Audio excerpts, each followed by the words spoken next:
અત્યારે ચૈતર વસાવાને 7 વર્ષની જેલની સજા થઈ છે, પણ ચૈતર વસાવાને 7 વર્ષની નહીં, આજીવન જેલની સજા થવી જોઈએ, કેમ કે ચૈતર વસાવાએ ગરીબો માટે કોઈ સેવા જ નથી કરી।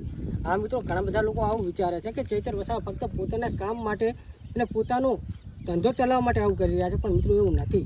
ચૈતર વસાવાને જે 7 વર્ષની જેલની સજા ફટકારવામાં આવી છે એ સજા કોઈ પોતાના માટે નથી, એ આમ લોકો જે ગરીબોને જે અન્યાય થતો હોય છે ને એમના માટે એમને લડત લડી હતી અને એમના કારણે થઈ અને ચૈતર વસાવાને 7 વર્ષની જેલનો અત્યારે વનવાસ ભોગવવો પડી રહ્યો છે।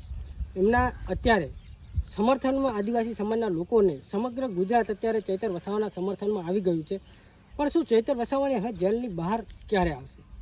ઘણા બધા લોકોનો સવાલ છે કે ચૈતર વસાવાનો કેસ અત્યારે ગોપાલ ઇટાલિયા જે એક ધારાસભ્ય છે અને ધારાસભ્યની સાથે સાથે ચૈતર વસાવા એક જે ધારાસભ્ય ચૈતર વસાવા તો ધારાસભ્ય છે જ, પણ ગોપાલ ઇટાલિયા ધારાસભ્યની સાથે એક વકીલ પણ છે। તો શું ચૈતર વસાવા માટે હવે ગોપાલ ઇટાલિયા કેસ પણ ન લડી શકે? પોતાના મિત્ર ચૈતર વસાવાને છોડવા માટે પોતે એક વકીલ બની અને ચૈતર વસાવાનો કેસ ન લડી શકે?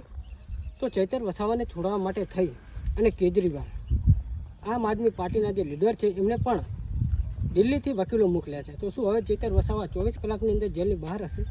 મિત્રો અત્યારે ઘણા બધા સવાલો ઊભા થઈ રહ્યા છે કે ચૈતર વસાવાને જો આમ આદમી પાર્ટી છોડી અને ચૈતર વસાવા ભાજપની અંદર જોડાશે ને તો તેમને 7 વર્ષની સજા આપોઆપ માફ થઈ જશે। પણ અત્યારે આપણે એ જોવાનું છે કે ચૈતર વસાવાનો કેસ જો કદાચ ગોપાલ ઇટાલિયા લડે તો શું તેઓ ખરેખર જેલની બહાર આવી શકે ખરા? તો ચૈતર વસાવાના સમર્થનમાં અત્યારે આદિવાસી સમાજ આવી ગયો છે, પણ શું હવે ખરેખર ચૈતર વસાવા જેલની બહાર ક્યારે આવવાના છે? ઘણા બધા આદિવાસી સમાજ સમગ્ર ગુજરાતમાંથી ઘણા બધા લોકો ડેડિયાપાડા ચૈતર વસાવા જેલની બહાર આવે એ માટે રેલીનું આયોજન કર્યું છે। એના માટે અત્યારે ડેડિયાપાડાની અંદર ચૈતર વસાવાના સમર્થનમાં લોકો ઉતરી આવ્યા છે, પણ હવે આપણે એ જોવાનું છે કે ચૈતર વસાવા જેલની બહાર ક્યારે આવશે। તમે લોકો ચૈતર વસાવાને સપોર્ટ કરતા હોય તો વિડીયો લાઈક શેર કરવાનું ભૂલતા નહીં।